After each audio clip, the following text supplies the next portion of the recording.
Friends কাৰ এই গতি হয় বাৰু কওকচোন, যাৰ ল'ৰা ছোৱালী আছে, যাৰ ল'ৰা আছে বা ছোৱালী আছে।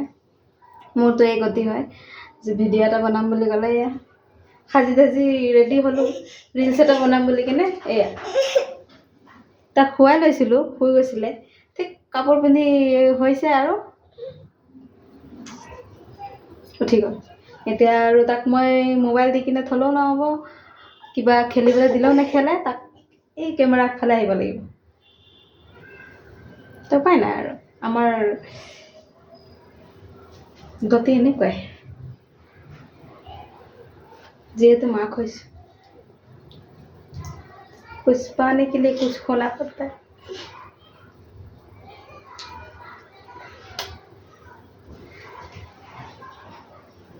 তথাপিও এনেকৈ অলপ ইফাল সিফাল কৰি এটা দুটা বনালোঁ আৰু নবনোৱা নহয়। লগতে ইও নাচিছে ছাইডত, তাৰপিছত নাই এটা বা দুটা, তাৰ উপৰি বনাব নিদিয়ে আৰু ৰিলছ। গতিকে এয়াই আৰু এতিয়া দেখিছেনে কেমেৰা কৰি কি ধুনীয়াকৈ চাই আছে। তো আজিলৈ ইমানেই, বাই বাই।